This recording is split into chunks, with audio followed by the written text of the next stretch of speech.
घंटार कम minute रे हम आउ झंझट लगनी। नमस्कार सांग मैंने जय जगन्नाथ केमी अच्छा आशा कर जगन्नाथ दया बहुत भले थे। चलते सांग मैंने देखिए आज छोट मोट टिप्स आउ ट्रिक्स जोटा कि आपको कम को बहुत सहज करे पैसा बंचो समय बंचो। वीडियो कौट देखुं दयाकोरी ना आशा गलन प्लीज कमेंट जनइबे ताकि मुझे धन्यवाद जन पारि।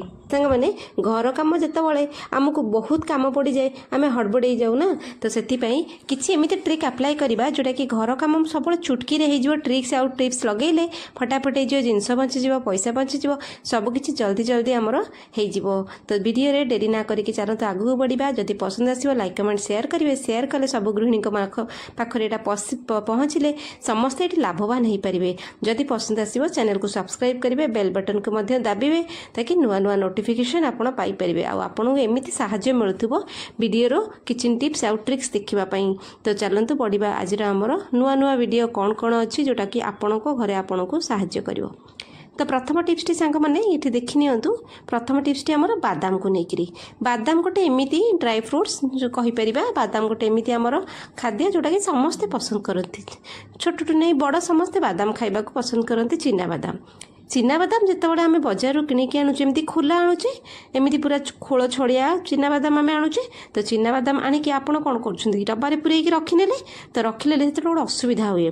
तो से आपण कौन करेंगे चिना बादाम जेबे भी आनिबे आपण गैस रे पैन करे जहाँ बसैबे पूरा लो फ्लेम रे बादाम को टिके ना हल्का गरम करदेवे। गरम करके आपण गोटे थाली के ढालिबे, ठंडा कर सारा पर को कंटेनर रे रखिबे, नहले बादाम रे बहुत जल्दी फंगस लगी जाए। चलतु देखिए नेक्स्ट टिप्स टी आमर तेजपत्र को लेकरी। सांग माने रोसई घर तो आमर तेजपत्र रुहे सब खाद्य आम व्यवहार करूँ। तो मुझे दुईटा तेजपत्र नहीं गली। घर जो जोता ऑफिस रु सब आसते आमर पिला स्कूल आसिले हजबैंड मैंने ऑफिस रु आसिले आम जी बाहर को जाऊँ शूज पिंधिकी जाऊे। तो शूज भितर आम जो रैक रे रखी दे बहुत गंध बसुची आउ झाड़ गंध पूरा शू रैक सारा स्प्रेड हो जाए। जोड़े तेजपत्र आप पूरेक रखी नियंतु आपन को शू रैक के गंध हेनी आ जोता सॉक्स के गंध हेनी। तो चलते बढ़ा आमर नेक्स्ट टिप्स रे। नेक्स्ट टिप्स तो आहरी हेल्पफुल आमर सॉक्स। घरे तो पुराना सॉक्स समस्त घर रुहे, पिला माने स्कूल जाती ऑफिस जाती। तो से पुराना सॉक्स रे आपण गोटे पुराना सॉक्स टे नेबे, नेबिक्री लेंबू फाळे नेबे। लेंबू तो समस्त घरे अवेलेबल। पुराना सॉक्स टे पिंधिबे आउ लेंबू नेबे। सॉक्स को पुराना हो गले आपण दया करी केबे फोपाडंतुनी। तापर आमे कोन करिबा लेंबू टेकु टिके एमती चारि कड़रु दाबी दाबी दबा। दाबी दाबी देले तार मंजी बाहर जिवो। तापर लेंबू रस आसीगला। तो फाळे लेंबू रे आमर बहुत भल काम हो जिवो। आमर वाशरूम गुड़ाकर जो आमर मिरर लगे थाउ से गुड़ाक हैंड बेसिन पाखे मिरर लगी थाए। वाशरूम भितर गाधे वाशरूम भितर मिरर लगी थाए। सेटा सब पानी चिटा पड़ी पड़िका ता भितर गोटे जिद्दी दाग हो जाए थाए। तो सेमिति कि आमे ताकू जे दाग गुड़ा पानी दाग गुड़ा छड़ाइबा पई आपण एमिति लेंबू को घसीबे। तापर आपण ए लेंबू रे आपण को वाशिंग जो बेसिन मध्ये हैंड बेसिन मध्ये सफा करि परिबे। ए जगह को पूरा आपण सफा करि परिबे। लेंबू रे जो साइट्रिक एसिड थाए सेटा आमर से जो जिद्दी दाग को पूरा हटई देव। तापर आम सॉक्स पिंधिकी सफा करनबा।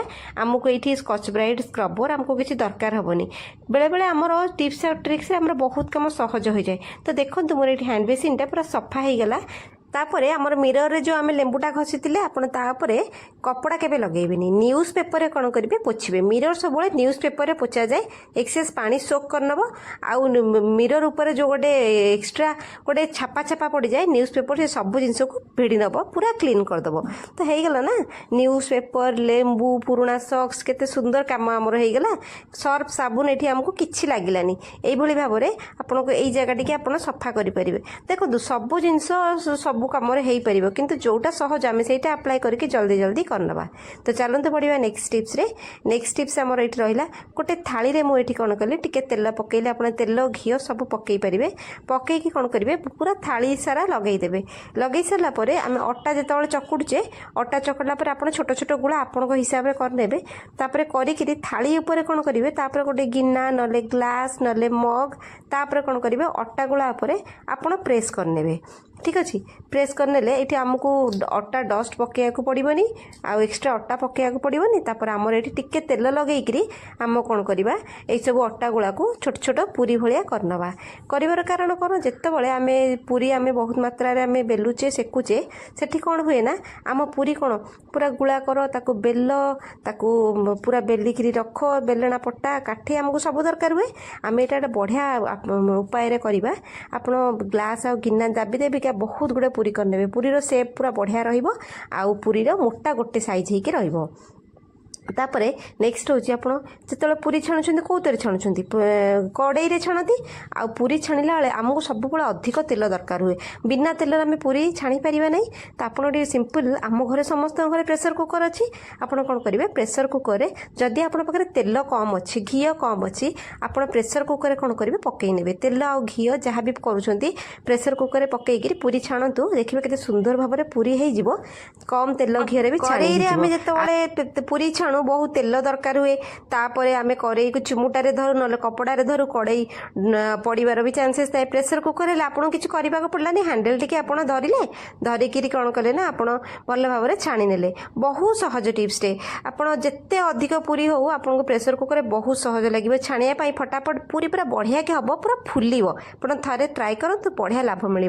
तो चलते बढ़िया आम नेक्स्ट टिप्स क्षीर को लेकिन क्षीर समस्त घरे थाए क्षीर जिते आम सांग मैंने फुटा क्षीर कौन हुए प्रायतः आम क्षीर बसैकी पलैले मन ना क्षीर कौन है ना उतरीगला ठीक अच्छे आपड़ कौन करेंगे जब भी आप क्षीर फुटाऊँच आपड़ जमी आंच देते किसी असुविधा हेनी क्षीर बर्तन भितर क्षीर हांडी भितर आप कौन करेंगे जहाँ भी गोटे चामच हो ना गोटे छोट ग्लास हो छोट गिना हो कपटे हो जहाँ भी हो गोटे पकईदेवे आपर आप पूरा हाई आंच देके जातु देखिए देखो मोर ये इंडक्शन बसई 3 नंबर में बसई क्षीर किंतु मोर ये क्षीर बिल्कुल भी उतरबनी कारण ता भितर मोटे कपटे पकई देछि माटी कपटे सेटा हला जदि सेटा ना आपण भितर ताले क्षीर हांडी ऊपर गोटे लुहा कड़िका थई दियंतु क्षीर जेते उतरले भी सेठु पळैबो तळुको सेटा हो गला नेक्स्ट होची आपण कौन करेंगे क्षीर जदि उतरुची टिके पानी छेंची देबे सेटा भी हो आ गोटे हूँ क्षीर हांडी चारिकड़े आप तेल लगे दिंतु क्षीर जमा भी उतरिकी तलू आसबनी